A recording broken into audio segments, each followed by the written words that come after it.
நிறைவாழ்வு AG சபை வழங்கும் morning மன்னாவிற்கு உங்களை அன்போடு வரவேற்கிறோம்.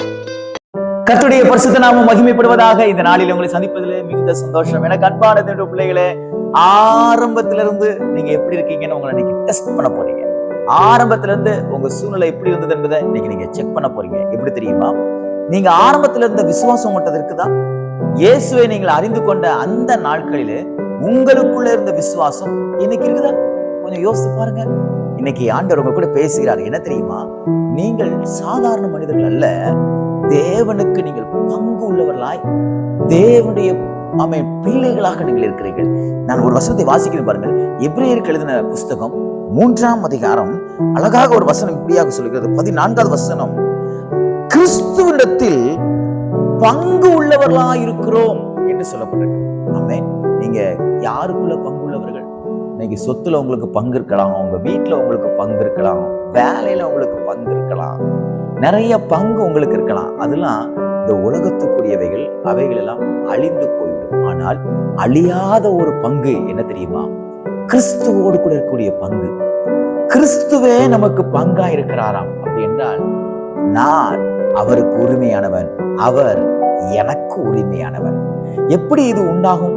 நான் எனக்கும் கர்த்தருக்கும் சம்பந்தம் இல்லை, நான் துன்மார்க்கமா இருக்கிறேன், நான் நிறைய தப்பு பண்றேன் அப்படின்னு சொல்லி நீங்க ஓரமா ஒதுங்கினா கூட இயேசு கிறிஸ்து தம்முடைய ரத்தத்தினால உங்க பாவங்கள் எல்லாம் கழுவி தன் பக்கமாக இழுத்துக்கொண்டு அவருக்கு நீங்க பங்குள்ளவர்களாக, உங்களுக்கு அவர் பங்குள்ளவர்களாக மாற அவர் உண்மை உள்ளவராக இருக்கிறார். அதுக்கு என்ன தேவை தெரியுமா?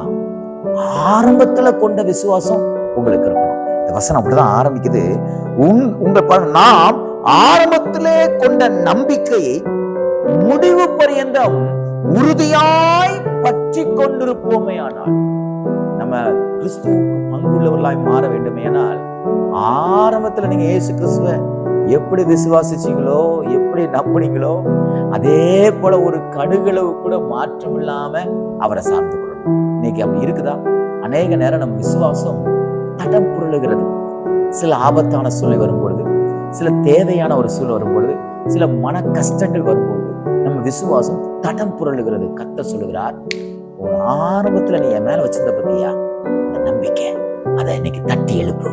எந்தெந்த காரியங்கள்லாம் அவர் மேல வச்சிருந்த நம்பிக்கையை உடைச்சு போட்டுச்சோ இன்னைக்கு அதெல்லாம் தூக்கி தூர போட்டுட்டு ஆண்டவர்கிட்ட சொல்லுங்க, ஆண்டவரே, என்ன வந்தாலும், எது நடந்தாலும், எது கிடைத்தாலும் கிடைக்காவிட்டாலும் என் நம்பிக்கை விட்டு, உண்மை குறித்த என் நம்பிக்கை விட்டு ஒரு நாளும் நான் தடம் புரளுவதில்லை என்று உறுதியாக பற்றிக் கொள்கிறேனால் கிறிஸ்துவுக்கு நீங்கள் பங்குள்ளவர்களாக மாறுவீர்கள்.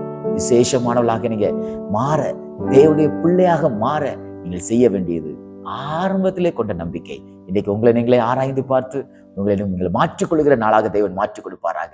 இந்த நாள் உங்களுடைய நம்பிக்கை உறுதியாக மாறுகிற நாள். இந்த நாள் கிறிஸ்துவின் பக்கமாக உங்கள் நம்பிக்கை மாறுகிற நாளாக தேவன் மாற்றிக் கொடுப்பாராக.